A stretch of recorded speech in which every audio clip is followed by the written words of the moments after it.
This Torah class is brought to you by TorahAnytime.com. Okay, Bruchim Abam, welcome everyone. Tonight's our last year before the Yom Tov of Shavuos, so we have really a mind-boggling topic tonight. One of the most astounding topics that I've ever discussed here in the shul. And to me, this is really one of my favorite inyanim to talk about. When I first started in preparing Shiurim a number of years ago, this is among the first handful of Shiurim that I began to work on. It's really unbelievable material. It was the winter of Tafresh Pei Beis, 1922, and one of the Balabatim of Rav Moshe Feinstein, Zechatzak Levracha, fell deathly ill. And he had a very strange sickness. His tongue became completely inflamed. He's about to pass away from this world. He asks everyone to leave the room, and he calls in Rav Moshe. He wants to speak to Rav Moshe privately. He says to Rav Moshe, I would like to tell you the reason that I became sick. Last Shabbos we read Parshas Vayera, and in Parshas Vayera we read about the episode of the daughters of light. And we know the daughters of light, they were rewarded that who came out of them? Moav, and then ultimately Mashiach ben David. And I was so troubled by the fact that because these two daughters lived with their father, they were zoiche to have Mashiach. It doesn't make any sense. And it's even worse because they didn't even try to hide it. They were mafarseim. They spread it, they publicized it. They called their kid Moav, from the father. At least have some shame. At least have some sneers. No modesty at all. And I could not understand why they were rewarded that Mashiach should come from them. And I spoke about the daughters of light, the Derech Bizayon. That night, the man tells Rav Moshe had a dream. And in my dream, two ladies appeared to me, and their heads were completely covered. And these two ladies said, we are the Benois Light, we are the daughters of light, and we've come to respond to your tinus against us. They said, here's our take. We were from the family of Avram Avinu, we were a prestigious family. Nobody was alive in the world. All of a sudden we became pregnant. The easiest thing in the world that we could have done was we could have told the world, Nis'abra me'ashchina, we could have told everyone, God impregnated us. And we could have started a new religion like the Christians, like the Noitzrim. But we didn't want to do that. We had the opportunity to start a new religion and a false Messiah, and we didn't want to do that. We wanted to protect the honor of Hashem, and therefore we made it known to everybody, Moav, this kid comes from a father. Amoin, the kid comes from a man. And therefore, says the daughters of light, because we had the opportunity to create a false Mashiach and we didn't, we are rewarded that the Mashiach Ha'amiti will come from us. You spoke about us b'derech bizayon, you're going to die, misas meraglim. This is what this chayla tells Rav Moshe Feinstein, whereupon when he finishes the story, he turns his head to the wall, and his neshama goes up to Shamayim. This story appears in the introduction to the 8th volume of the Igros Moshe, where it's reported that Rav Moshe, who was no big fan of the superstitious, he believed this story was a true reason why Mashiach came from the daughters of light. So what we see from here, Rabbi Isai, is that the Rebbeinu Shem already in that Fardarbana cave, in that dark, dingy cave, where light was together with his two daughters, the Rebbeinu Shem was already sowing the seeds to create Mashiach.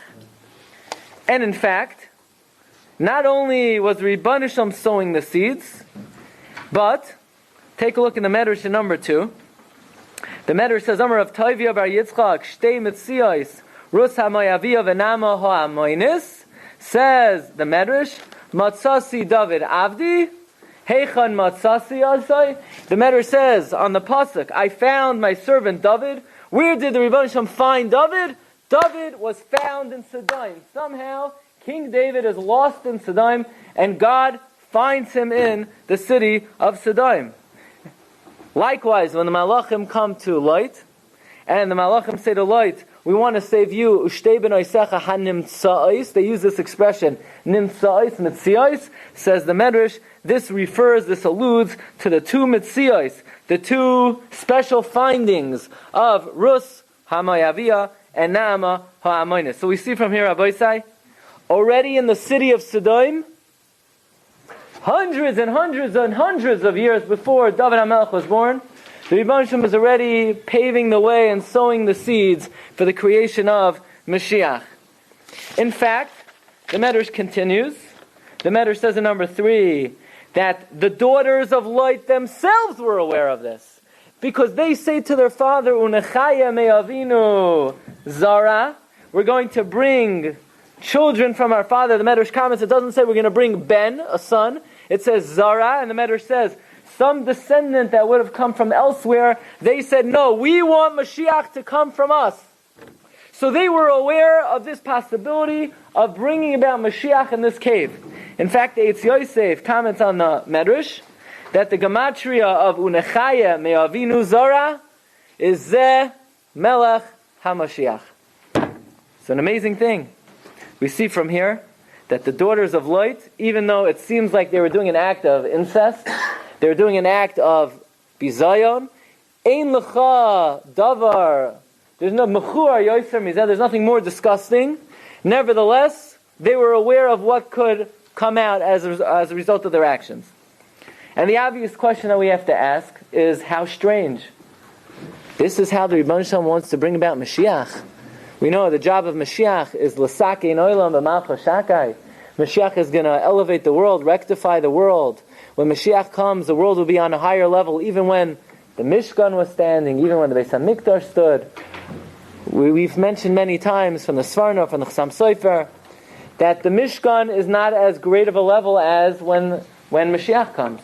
You see, when the Mishkan is standing, or the Beis HaMikdash is standing, then the Mishkan or the Beis HaMikdash is a medium, is an emtsai between us and God. But it's not direct. It's through the avenue and the venue of the Mishkan. However, when Mashiach comes, also Lavai, it's V'nasati Mishkani B'soichem. God will dwell on the Yid. So you're telling me Mashiach, who obviously is going to be second only to Moshe Rabbeinu, the greatest Chacham who ever lived, and now a Navi, and a Tzaddik, why would the Rebbeinu Shalom bring it about in such a unbecoming way, inappropriate way, through the Zanus of a father and a daughter? It's a Pella. Why would the Rebbeinu Shalom bring it about this way? And we have in number 6 from the Sefer Sukkos David, a Reb David Kfiyad, he was nifter a few years ago. He asked in the underlined part, V'lama yiro zeh b'derech genai. Why does Rebbeinu Shalom bring this about in a disgraceful way? Halo hayachal lahayitzi mehem ha'umais kederech kol haaretz. I mean, for anything good to come about as that result. I mean, you see that Maisa of Lot with his 2 daughters. What would you expect? Kares, Skila. So for anything good to come about, it would be a Pella. And for Mashiach to come about, how do we understand such a thing? So you say, look, there are a lot of strange things in this world. Well, this anomaly seems to repeat itself. Because let's talk about the next step in the creation of Mashiach. We know Malchus Beis David is from which Shevet? Shevet Yehuda. Okay. Who does Yehuda marry? Who does he live with? Tamar. Well, if you look in the Medrash Rabbah, number 7, the Yalkut Shimoni, number 8, the Medrash says something very interesting. That at that time, when Yehuda had this ordeal with Tamar, what was going on in the world at that time? The Medrash says, the Shvatim were busy selling Yosef. Yosef was busy in his sackcloth and fasting. Ruvain haya asuk b'sakar v'tanisai. Ruvain was in his sackcloth and fasting. Yaakov haya asuk b'sakar v'tanisai. Yehuda haya asuk likach lo isha. Yehuda was getting married. B'akadosh Baruch Hu haya oisek boirei oirei shamelech HaMashiach. And God was bringing about Mashiach. So Yaakov was fasting, Yosef was fasting, Yehuda was getting married, and Hashem was bringing Mashiach. How did Hashem bring Mashiach? Through which union? The union of Yehuda and Tamar. That's the way you bring about Mashiach, with Tamar disguising herself as a Zoina, the Pesach Oinayim on the crossroads. And so you say, well, he didn't do anything wrong. Yehuda didn't do anything wrong. It's Koydem Matan Torah. And even more than that, look at number 9. The Medrash says, Amar Rabbi Yochanan Bikesh Lavar. Yehuda wanted to pass by. He wanted to pass by. He didn't want to give in. And what happened?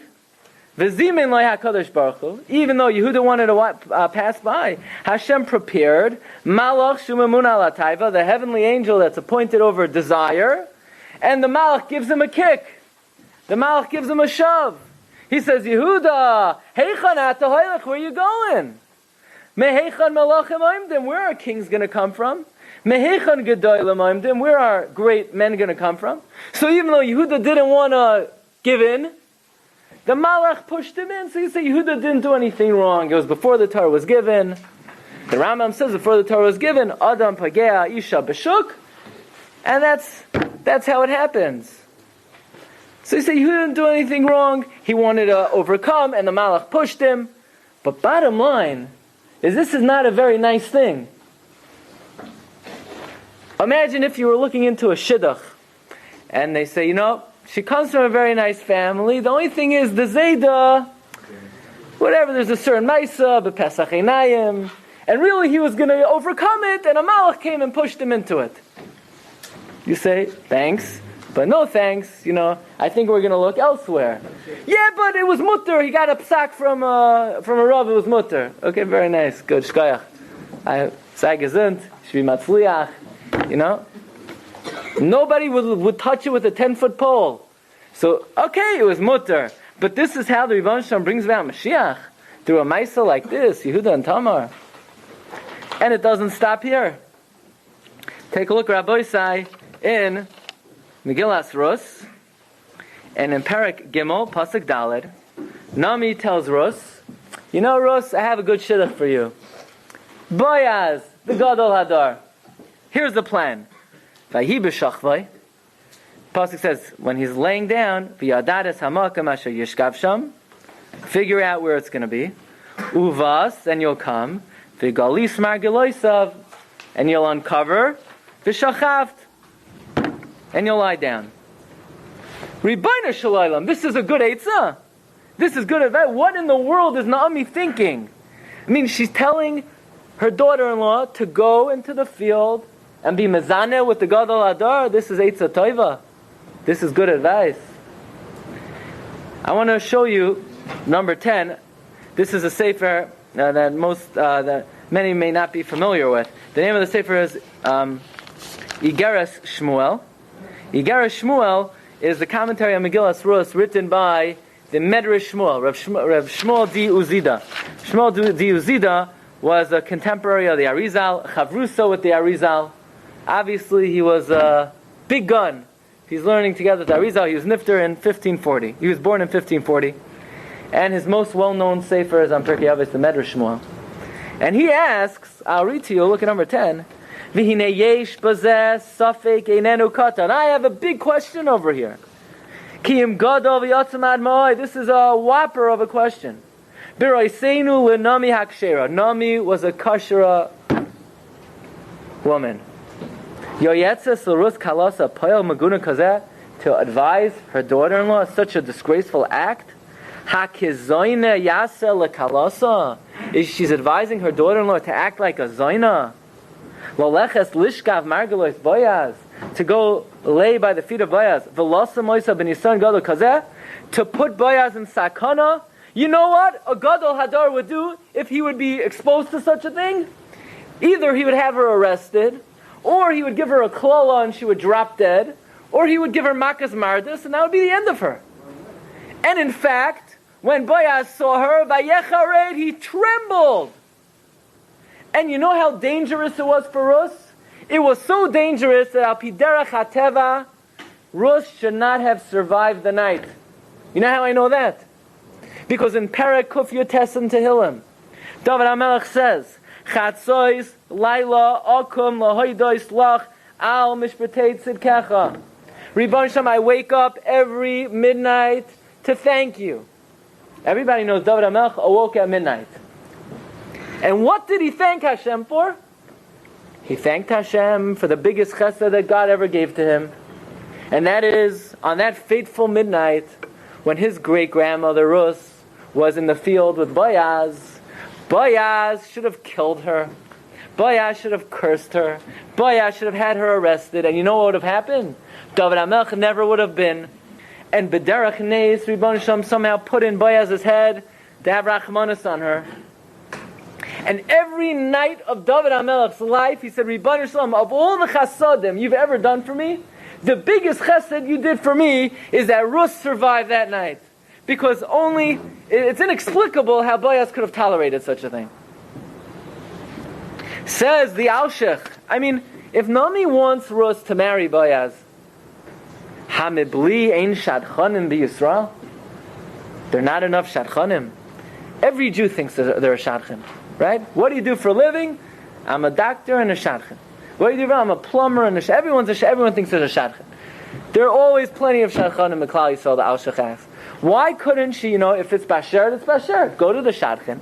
Tell the shadchan, I have a great idea for the Gadol Hadar. We're moichel on the whatever you want, we'll pay you all the shadchanis in the world. And if it doesn't go, it doesn't go. But what kind of eitzah is this that Rush should carry out seemingly a very disgraceful act? So you say, okay, get over the family history. What we're going to do, we're going to throw it in the closet. We're going to put it under the rug. When we write the shidduch resume, we'll write about David. We'll write about Yishai, who was the biggest tzaddik. He never did Navera. We'll write about Oived. And then when people ask, what about Boaz and Ruth? Say, whatever, it's a long time ago. We can't give you information about them.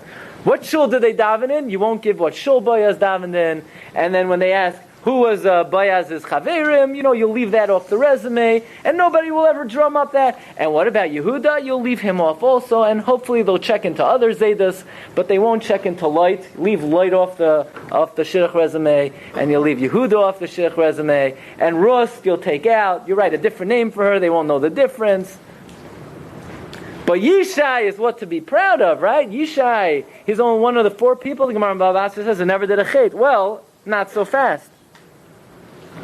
One of the most astounding things you'll ever hear is brought in the Sefer Mayadim Uzmanim, and it's originally found in 3 places: Sefer Noira Sehiloi Salachida, the Yalkut Makiri, and the Kisvei Arizal. And they say the following: Yishai was very nervous with his lineage. He wasn't happy. He was afraid his children, they're descendants of Moav. Maybe they're not Ksherim. So he came up with a great idea. He's going to be machshir his children. He's going to separate from his wife, which he did for 3 years. He separated from his wife. And he married a shifcha. And he was going to live with the shifcha. And the children are going to be what? Avodim. And he's going to free the avodim. And they're going to be kosher Jews. The shifcha told Yishai's wife, David's future mother. Anybody know what David's mother's name was? Nice try. What? Nitzev bar Adoel. Nitzev bas Adoel. And she says, look, Yishai plans on marrying me. So they made a deal. The Shifcha tells Yishai, okay, they made up a time. And the Shifcha told Eshes Yishai, Nitzaves. And Nitzaves switched place with the Shifcha. Yishai thought it was the Shifcha. It was really his wife. That night she conceived David HaMelech. A few months later, it's Nicker that she's pregnant. The brothers say, what in the world? What happened to our mother? They separated from Yishai. She was Mezaneh. When David was born, they paskined he's a mamzer. They threw him out the window into the garbage to be eaten by the dogs. That's the pshat in Tehillim. Ki avi v'imi azvuni. My father and mother forsook me. Vashem yasfeini. They paskin David's a mamzer. That's what it means in Tehillim. Muzar ha'yisi le'echai. David HaMelech was attacked by dogs and God saved him. They literally thought David was a mamzer. Yishai had no idea. Why didn't she tell Yishai it was her? She was embarrassed. She didn't want to embarrass Yishai. And she had gratitude to the Shifcha. So they kept it under the rug. Nobody knew. I don't even know when they found out. It doesn't say when they realized David HaMelech came from Yishai's wife and not the Shifcha. So here it is. David's own father. How is David conceived? Also in one of the most seemingly inappropriate, unbecoming, not straight way. I mean, it almost seems like every single step in the creation of David HaMelech is shrouded in great lack of propriety, lack of tznius. Why does this have to be? It's no coincidence that every single step, whether it's Lloyd and his daughters, whether it's Yehuda and Tamar, whether it's Ruth and Boaz, whether it's David HaMelech's father and mother, there's some reason here, there's some mysterious reason. Why exactly is Mashiach being created in this way? And this is the question raised, Rabbi Glatstein, by the Igara Shmuel. The Igara Shmuel wants to know about Ruth and Boaz. And the Chafetz Chaim asks the question by Yehuda and Tamar. And we're asking it both by Lot and his daughters and by Yishai and his wife. Says the Igara Shmuel, a very important yesod that we're going to see in history and in everyone's personal life. And that is, any time the Rebbeinu Shalom wants to bring a great thing to this world, and there's nothing greater than Oiroi Shel Mashiach, there's someone who says, I can't take this. I'm not going to let this happen. I have to interfere. I can't accept such a thing. And that's the Satan. The Satan says, I will not allow this to happen. So you say, who cares? The Satan, he's just a malach. No. The Satan is a force that you have to reckon with. God created the Satan, and the Satan is not something you could just push aside. And every time the Satan will come to interfere, says the Igara Shmuel, when the Satan comes to interfere, you can't just say, oh, you're the Satan, but I'm doing Hashem's bidding, so get out of here, Satan. No. You need to bribe the Satan. You need to trick the Satan. You need to give him shoichad. So what you need to do is, you need to do it in a way where to the Satan it looks like you're doing something wrong. He says, oh, Gevaldik, Lloyd and his two daughters. This is my kind of thing. Come, let me give you special assistance. So miracles happen. A vineyard grows in the cave. Why? Because the Satan says, hey, this looks like my kind of thing. And the Satan is bribed, and he's fooled, and he's tricked, and he allows it to happen. Rebbe Shem was creating Mashiach. So if Yehuda would have gotten married, that he would have gotten a phone call that you're going to marry the daughter of the Rosh Hashiva, everything's already prearranged, you just show up at the chasana. Satan said, what? The Satan will blow up the chasana hall. So what does Rebbe Shem have to do? He has to circumvent the Satan. The Satan says, yeah, I have no problem with that. It should be a kesher shel kayama, the Satan says. They should be the zivuga moila yafa. The Satan gives his bracha. And then Rus and Boaz. There's no way the Satan will ever let Rus marry Boaz. So it has to be in a seemingly unbecoming way. Says the Chafetz Chaim, look at number 13. When Yehuda lived with Tamar, look at number 13. Mikan Hoisa hahaschala lamalchus beis David. Yehuda and Tamar was the beginning of the Davidic dynasty. Ulamelech HaMashiach sheyavai b'mehera. V'toyeles hasipor. Why is the Torah telling us that it happened this way? Shekol ha'inyanim hayoser gedoyla miniskavim. Any great things in life, hasatan ma'akev aleim. The Satan interferes with. The ein eitza acheres. The only advice is la'akim es haderech. You have to twist the road. Ulafayis es ha-Satan, and appease the Satan.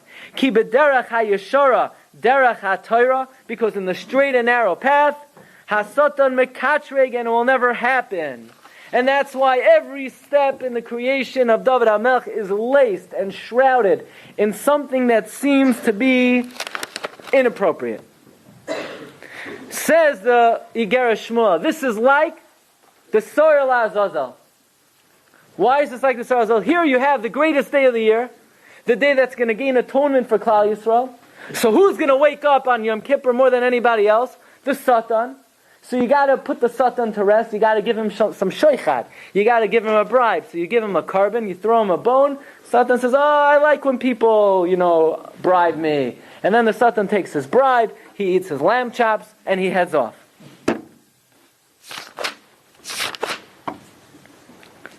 Says the Sefer Sukkas David, what was the greatest thing that ever happened to Klal Yisrael?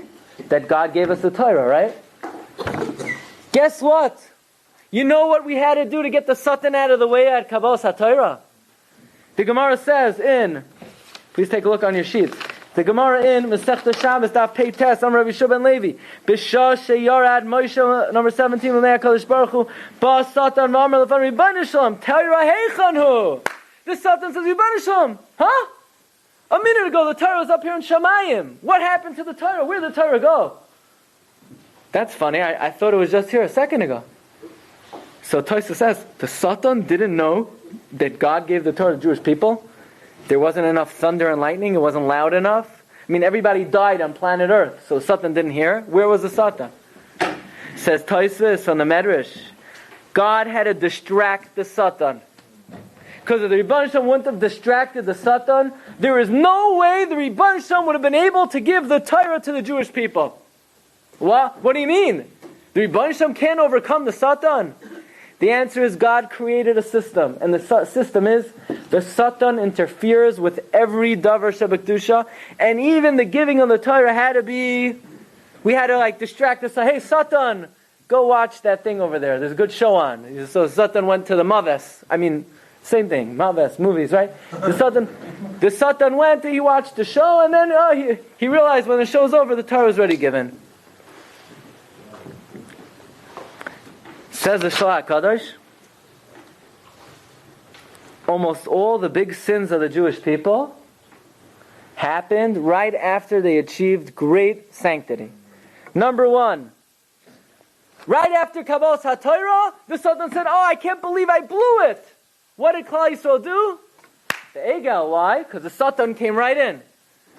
Klal Yisrael reaches a tremendous madrega after they put up their flags, and the Ribono Shalom says, Shuva Hashem Rivos Alpha Yisrael, Hashem was shoira on them. Right after that, Messianim, Vayiham Ki Messianim. Says the Shalach HaKadosh, Klal Yisrael were about to go into Eretz Yisrael. Satan said, Eretz Yisrael, no way! Meraglim. Says the Shla, Klal Devarav. B'mi she'oila lamala ulagdula. Anybody who rises up to spiritual heights, Oz misgara boya Satan, the Satan gets very agitated. V'oilo makatreg. Now the Shla says an interesting thing. See if you can relate to this.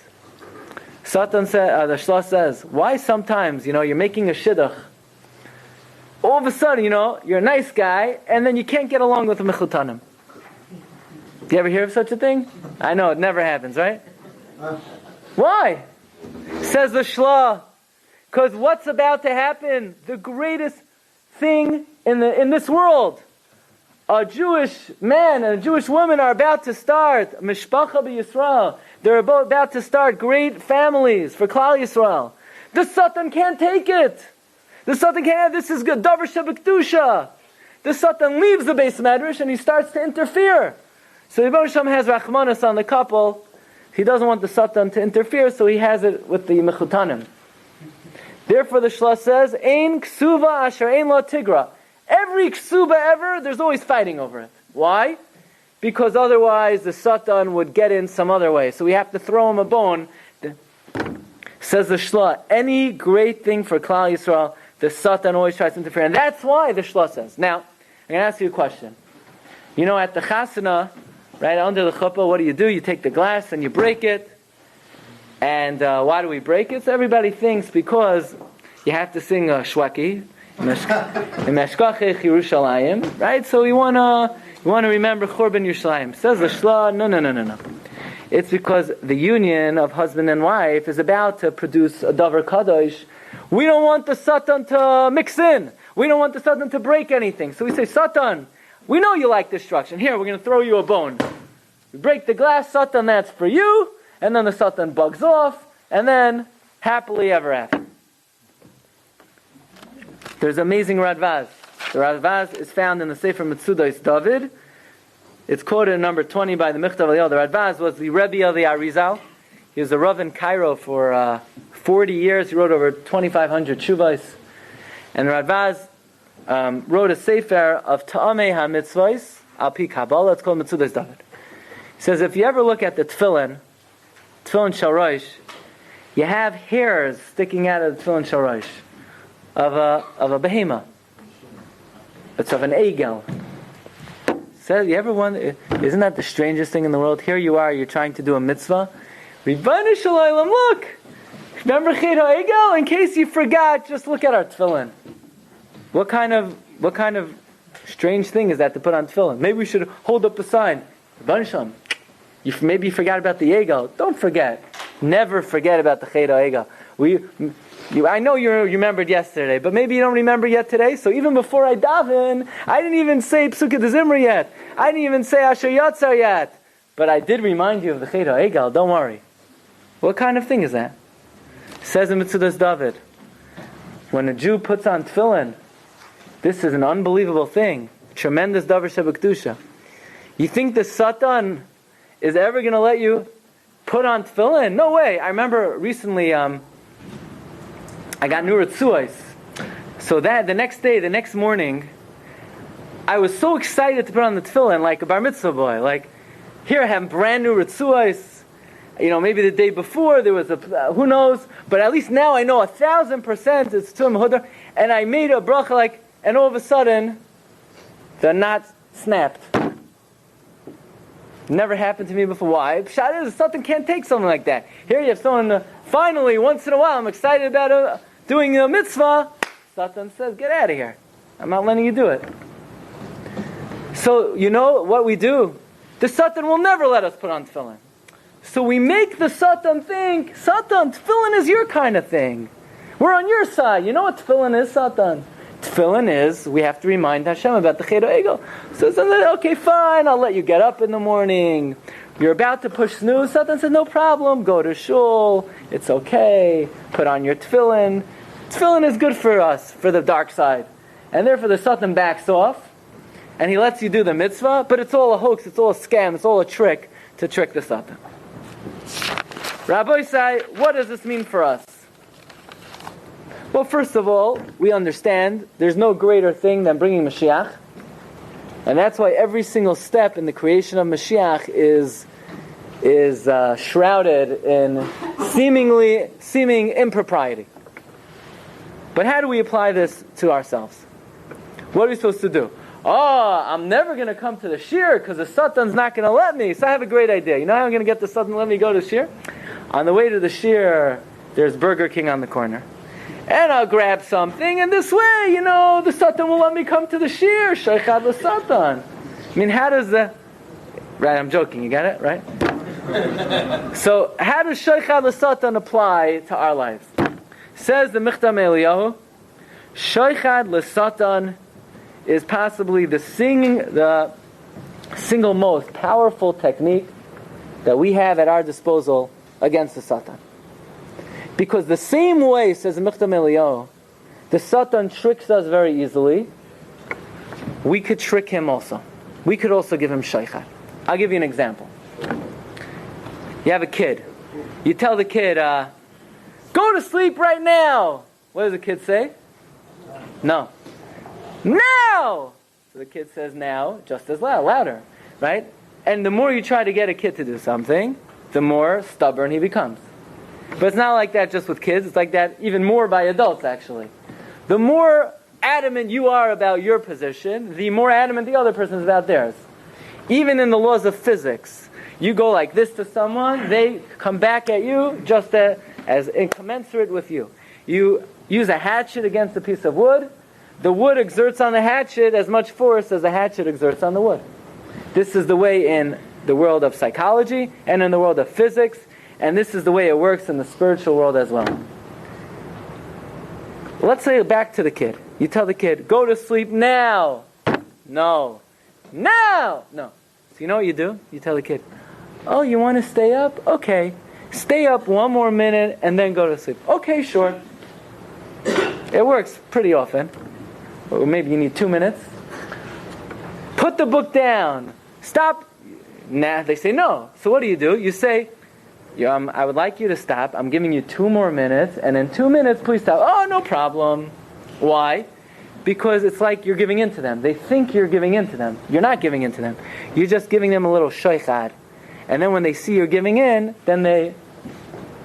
So too. It's the same thing with the Satan. You're in the middle of a shiur. All of a sudden the phone rings. Oh, so the Satan says, this is a very important phone call. It's probably the Gadol Hadar calling to ask you a shaila that's nagea all of Klal Yisrael. And you better leave the shiur now. You don't even know who the Gadol is. He doesn't even have your phone number. Nobody ever asked you a shaila in your entire life. But the Satan makes you think that in the middle of your shiur you need to get up. So what are you going to tell the Satan? No! My learning is more important. The Satan will tell you, no, it's not. Come on, this is very important. Shalom Bayis. The world stands on Shalom Bayis. Even the Rebbeinu Shalom is going to erase his name for Shalom Bayis. You never cared about Shalom Bayis your entire life. Yeah, but all of a sudden, in the middle of the learning, Shalom Bayis, you're the big Shalom Bayis expert. Chesed. Oh, middle of the shiur, all of a sudden people come Bali Chasodim. Anytime during the day somebody asks you to do your favor, say get lost, right? But in the middle of a shiur, all of a sudden you have to do chesed. So what are you going to tell the Satan? No, it's not. You can tell him, Torah is more important. So the Satan has all his... He said, no, it's not. You're learning. You're not even... So if you're going to take the Satan head on, you'll never beat him. So what do you tell the Satan? You tell the Satan, look, you're right. This phone call is more important than my learning. And that's why in 3 minutes, I'm going to get up and leave and take the phone call. And I'll call back. But not right now. Just give me 3 minutes. So Satan says, you see, he's masking to me. He's masking that it's more important to take the phone call. So you give in a little to Satan, and 2 minutes later he forgot about it. You'll be able to stay for the full hour. He might wake up again in 5 minutes, then you'll deal with that then. I'll give you another example. You're walking down the street and the Satan says, look. Nobody will know, and you'll forget and you'll do tshuva right away. You'll say vidur right after. So what are you going to tell the Satan? No, that's usher. It's a lav in the Torah. I don't want to ruin my kayach haruchni. Satan says, come on, it's good. You'll be happy and you'll be able to serve Hashem b'simcha. All the rationalizations of Satan. So you tell the Satan, no, there's no way you'll be able to win. So you know what you tell the Satan? You're right. I should look. That's why next time I'm going to look. Not this time. And you give in to the Satan, next time you won't even remember. This is called Shoichad l'Satan. Why? The Shoichad works like this. The same way the Satan gets you to fall for the same tricks time after time. No matter how ridiculous they are. No matter how illusionary they are. No matter how false they are. So you could get them to fall for this trick also. This is Shoichad l'Satan. But this, Rabbi Glatstein, is the great principle that we're learning tonight. Why every step in the creation of Mashiach had to be shrouded in seeming impropriety. But let's take this a little bit further. And let's explain, Rabbi Glatstein, some of the other ingredients of David HaMelech. Okay, fine. David HaMelech, he has to be created through Lot and his daughters, through Yehuda and Tamar, through Ruth and Boaz, Yishai and his wife. But why Moav? What's special about Moav? They're not better nations in the world than Moav. Why not the Eskimos? Why not the Chinese, Japanese? Why Moav? So we have over here a very interesting comment of the Kotzker. Okay, Rabbi, so listen to this one. Number 25. The Shemi Shmuel was the son-in-law, of the Avnei Nezer. Avnei Nezer was the son-in-law of the Kotzker. So the Shemi Shmuel quotes his grandfather. He says, Hinei Zakeni, Zechet Tzai Kosh Davrach L'chayim Abba Mi Kotzker Amar. There was no Melucha in Klal Yisrael, and therefore we needed to usurp it and steal it from Moav. Quite an enigmatic statement. There was no Melucha in Klal Yisrael, and we had to usurp it from Moav. What in the world does that mean? So the Shemi Shmuel explains the following. Says the Shemi Shmuel, what is Melucha? Melucha is, you have a king, and he is above the He is misnase. A king has hisnasos. A king has elevation. Within Klal Yisrael, you can't have a king. The midah of Melucha doesn't exist. We are all one entity. Ish echad b'leiv echad. Would the hand ever say to the foot, I'm greater than you? We're all part of one being. So within the body of Klal Yisrael, the concept of Melucha was non-existent. However, the klipa of Moav, the bad midah of Moav was known for their gaiva. Because there's a pasuk in the Nevi'im and Yeshaya, it says, Shamanu go'in Moav go'a ma'od. Moav was exceedingly arrogant and haughty. And therefore, Klal Yisrael has this dilemma. You see, Klal Yisrael says, how are we ever going to make a king? Nobody could be above anyone else. We're going to have to steal it from another nation. So the Rebbeinu Shalom allowed us to, so to speak, go into Moav and remove the klipa, the shell, that trait of gaiva, to be able for us to use it for a davar shabakdusha. That's why David had to come dafka from Moav. Okay. Now, we know that David HaMelech not only came from Moav, but he came from light. What merit did light have that David HaMelech should come from him? What was light's zchus? He looks like Avram, so it's a merit to look like Avram. So, the Sfas Emes writes an amazing thing. Sfas Emes is number 26. Sfas Emes says that this light had a father. His father was Haran. You know what kind of children Haran had? Better than anyone else you could even think of. Haran had a daughter, Sarah. Haran had a son, Light. From Light came all of Malchus Beis David. From Haran came Milcah, which means came Rivka, came Rachel, from came Leah. So from Haran came all the Imahos and all of Malchus Beis David. Haran? Who knows anything about Haran? Did you ever even hear of Haran? Now, in first grade, Taka, my Rebbe said something about Haran. You know anything about Haran? Well, we have one Rashi about Haran. Rashi says that when Terach complained against Abram to Nimrod, so Haran was sitting there, and Haran was like straddling both sides of the fence. He wasn't sure what side he's going to be on. He says to himself, look, I'm not really sure about this. Avram's going to be thrown into the fire. If he's saved, I'll go into the fire. And if he dies, I'm with the other side. They throw Avram into the fire. Sure enough, he's saved. They say, Haran, what team are you on? Avraham. So they throw Haran into the fire, and Haran is sizzled on the grill. Why? Because anyone who gives up their life thinking they're going to be saved won't be saved. Anyone who's Meiser Nefesh only to be saved won't be saved. But says the Sfas Emes, Ein HaKadosh Baruch Hu mekapeach schar kol beria. Haran had Mesiras Nefesh. He gave up his life for the Rebbeinu Shalom. That Mesiras Nefesh was never forgotten. And Haran was rewarded that he had a daughter, Sarah. He had a granddaughter, Rivka. He had two great-granddaughters, Rachel and Leah. And all of Malchus Beis David, Shloimeh, Chizkiyahu, all of the tzaddikim and the Malchus Beis David, including Mashiach Tzidkenu, all came from Haran. Matzasi David Avdi. The Rebbeinu Shalom found David HaMelech. David HaMelech has a unique set of criteria and ingredients. He has the zechus of the daughters of Lot who had the opportunity to create a false Mashiach and didn't. He has the zechus of Haran. He has the midah of Moav, of Geos.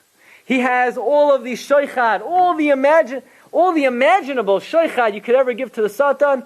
David has Ma'aseh Lot, Ma'aseh Yehuda and Tamar, Ma'aseh Rusubayaz, and Yishai. But I want to tell you a little secret. Because we're not the only ones who are privy to this medrash. But everything we learned tonight, you know who else knew? Naomi knew it all as well. And not only that, Naomi had a tradition that a ger will come from Moav, that from that ger, Malchus Beis David will come. Okay, good for her. And she tells Rus and Arpa, Yitein Hashem umitzena melucha isha, right? She says umitzena melucha. And if you look at the word umitzena melucha, it's in Parak Aleph Pasuk Tes of Sefer Rus, number 28. The word umitzena is spelled missing a letter. It's missing a hey. And the Alshich asks, why is the word umitzena missing a hey? And the Alshich says the word umitzena without a hey means only one of you will find menucha. And she was giving the following bracha, that we have a tradition that from Moav will come David HaMelech. And what's the code word for David HaMelech? Mitzia, Matzasi David Abdi. So she tells them, Umitzena melucha, that Mitzia of David will come from one of you. I hope it comes from one of you. That was her bracha. But then the Alshich continues. And the Alshich takes it a step further. And the Alshich says that Naomi had a tradition that a Preda Toiva, a good dove, would come forth from Moav and be the Ima Shamalchus, be the progenitor, the mother of Mashiach. And the Alshich says that as Naomi is talking to Rus, and she sees her devotion to Klal Yisrael, and she sees her chachma, and she sees her tznius, she begins to scratch her head and say, hey, who knows? Maybe she's the one. Maybe she's the Preda Toiva. Stranger things have happened. But she thinks to herself, if she's the Preda Toiva, then how am I going to convince Boaz to marry her? Boaz is a Gadol Hadar. He's the Shofet. The Gadol Hadar is going to marry a woman who was from Moav. It's never going to happen. That's like the most far-fetched shidduch in the history of mankind. The Gadol Hadar is going to marry Giyores. It's never going to happen. Unless Boaz has the same hunch that I have, that she is the Preda Toiva that's going to emerge from Moav and be Ima Shamalchus. And Naomi thinks to herself, how in the world am I going to convince Boaz that she's the Preda Toiva? If I tell him that, he'll think I'm crazy. Ooh, and then Baruch HaKodesh, she has the following idea. What does she tell Rus to do? Vayhi b'shachvoi, v'yadares ha'makom asher yishkav sham, uvas v'galis margeloisa v'shachaft, v'hu yagid lach es asher ta'ason. You go into the field, and you uncover, and he'll tell you what to do. And all the Mefarshim ask, HaKezoina Yasas Kaloi, so why is she telling her daughter-in-law to act like a Zoina? Says the Alshich, no.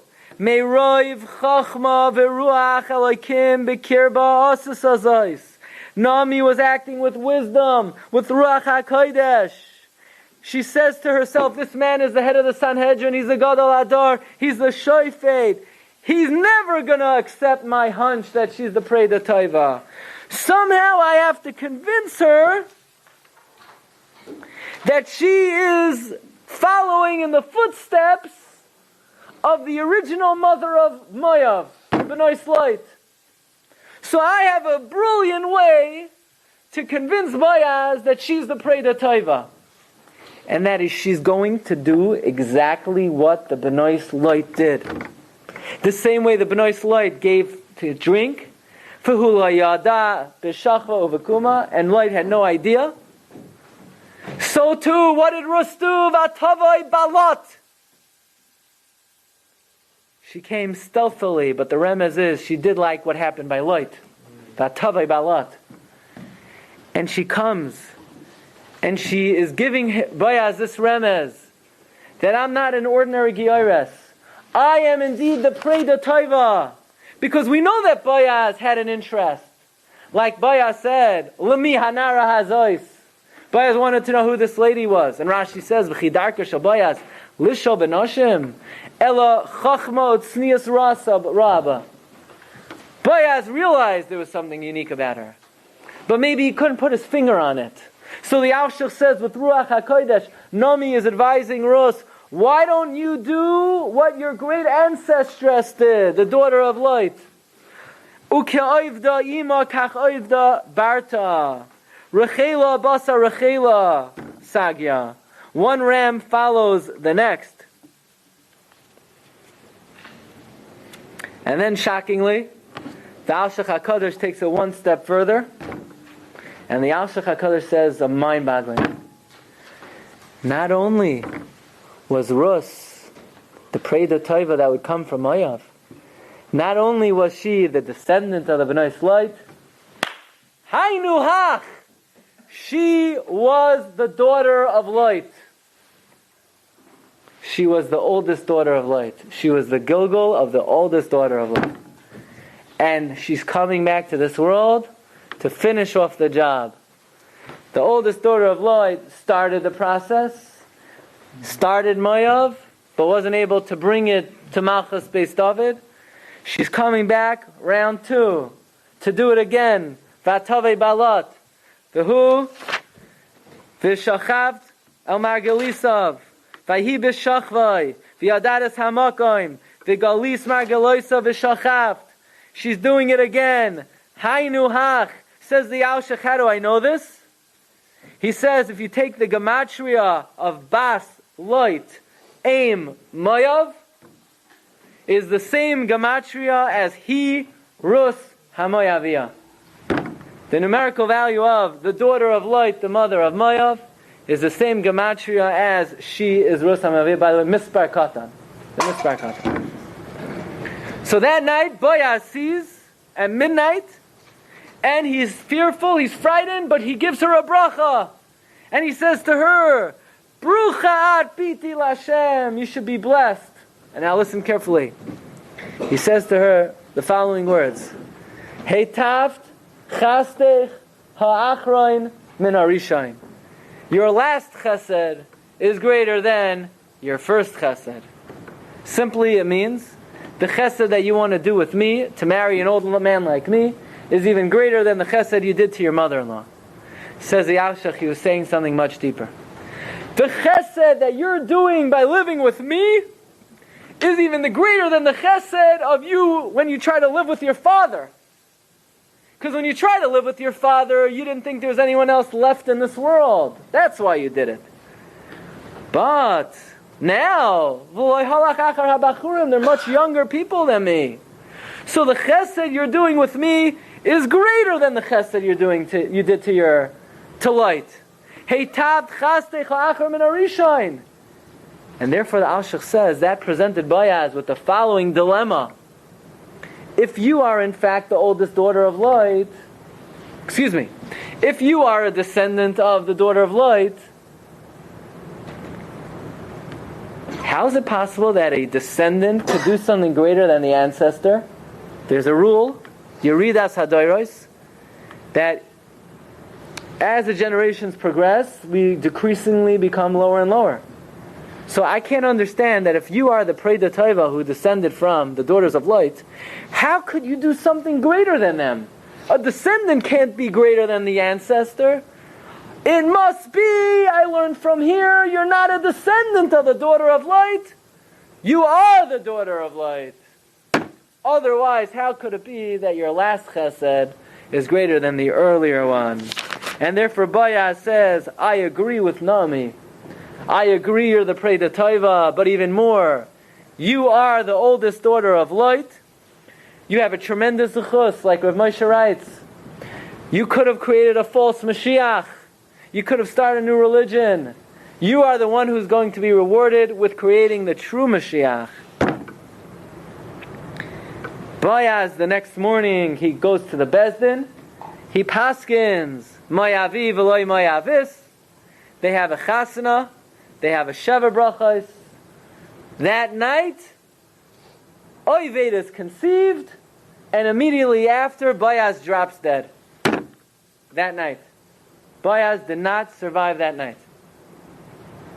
But it was enough time for Oived to be conceived. Avi Yishai, Avi David, Matzasi, David, Avdi, Ribbon Shalom found David HaMelech. Every step of his creation is shrouded in great mystery, great ambiguity. Shoichat to the Satan, shoichat to the Satan, shoichat to the Satan. Next time you do a mitzvah, people say, oh, it's not working out. It must be the Rebbeinu Shalom doesn't want me to do it. No, it must be the Rebbeinu Shalom wants you to do it. Oh, it's not basheret, it's not happening. It is basheret. The Satan doesn't want you to do it. We don't take signs. Take a sign that obviously this mitzvah is such a gevaldik azach, it's such an important thing. You're having a difficult time coming to the Shiur. It must be that by you coming to the Shiur, you're going to bring such tremendous bracha to Klal Yisrael that the Satan doesn't want you to come. You know how great you are. Next time you do a mitzvah and there's interference, doesn't mean the Satan doesn't want you. It means you're about to do such an amazing, tremendous thing, the Satan can't take it. And that's what we see by the creation of David HaMelech. The Yerushalmi tells us, and this will conclude the final Maramakim. The Yerushalmi says that we have a tradition that Amar Rabbi Yossi Bei Rabbi Bun David Meis Ba'atzeres. Yerushalmi says that David was nifter on Shavuos, and we have a tradition he was born on Shavuos as well. We should be Zoiche ben David Yavai v'Yigalenu b'mher v'Yameinu Amen. You've just experienced another Torah class brought to you by TorahAnytime.com.